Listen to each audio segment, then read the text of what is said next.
આજથી 3 દિવસ વરસાદ પડવાની આગાહી કરવામાં આવી છે। દક્ષિણ ગુજરાતમાં ભારે વરસાદ પડવાની શક્યતા વ્યક્ત કરવામાં આવી છે। આગામી 7 દિવસ રાજ્યમાં છૂટોછવાયો વરસાદ પડી શકે। અમદાવાદમાં પણ છૂટોછવાયો વરસાદ થવાની આગાહી છે। 50 થી 60 કિલોમીટરની ઝડપે પવન ફૂંકાવાની શક્યતા। રાજ્યમાં આજે આંધી અને વંટોળ સાથે વરસાદની આગાહી અંબાલાલ પટેલે કરી છે। 28મી મે થી જૂનની શરૂઆત સુધી ગુજરાતના ભાગોમાં વરસાદની શક્યતા। આંધી વંટોળ ગાજવીજ સાથે થઈ શકે વરસાદ। અરબી સમુદ્ર તોફાની બનશે અને કરંટ પણ જોવા મળશે। મહારાષ્ટ્રમાં 12 દિવસ વહેલું બેઠું છે ચોમાસું। 2 થી 3 દિવસમાં મુંબઈમાં થશે ચોમાસાનું આગમન। 7 થી 11 જૂન વચ્ચે મુંબઈમાં ચોમાસું વહેલું આવશે।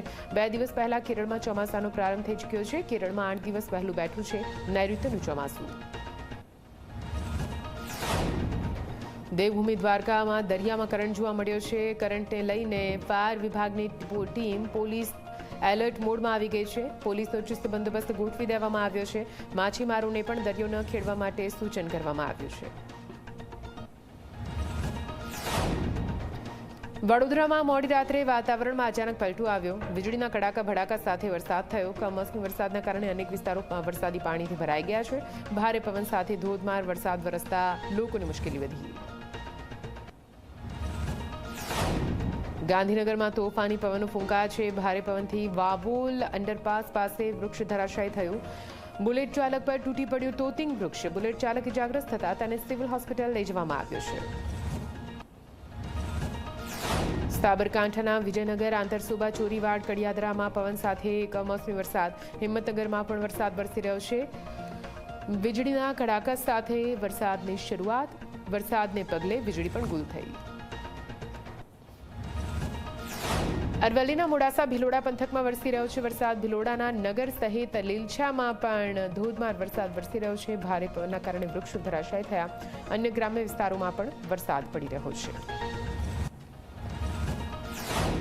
બનાસકાંઠાથી અંબાજી પંથકમાં વરસ્યો ધોધમાર વરસાદ વરસતા ગરમીથી રાહત મળી છે। વહેલા વરસાદથી બાજરીના પાકને નુકસાન થયું હતું। હવે ફરી વરસાદ પડતા બચેલો પાક પણ ખરાબ થવાની ભીતિ। આગામી સમયમાં વાવાઝોડા અને વરસાદની હવામાન વિભાગની આગાહી છે। સંઘ પ્રદેશ દમણ અને વલસાડના દરિયામાં કરંટ જોવા મળ્યો છે। સલામતીના ભાગરૂપે માછીમારોને પણ પોતાની બોટને કિનારે લંગારી। દ્વારકા જિલ્લામાં દરિયામાં જોવા મળ્યો ભારે કરંટ। દરિયામાં 15 થી 20 ફૂટ ઊંચા મોજા ઉછળ્યા। દરિયાકાંઠે પોલીસનો બંદોબસ્ત ગોઠવવામાં આવ્યો। કોસ્ટગાર્ડે માછીમારોને દરિયો ન ખેડવા માટે આપી સૂચના।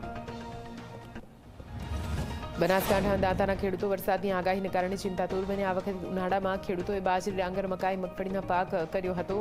થોડા દિવસ પહેલા દાંતા તાલુકામાં વાવાઝોડા સાથે કરા પડતા બાજરીના 50% પાકને નુકસાન થયું। સર્વે કરી સહાય આપવાની માંગ કરવામાં આવી।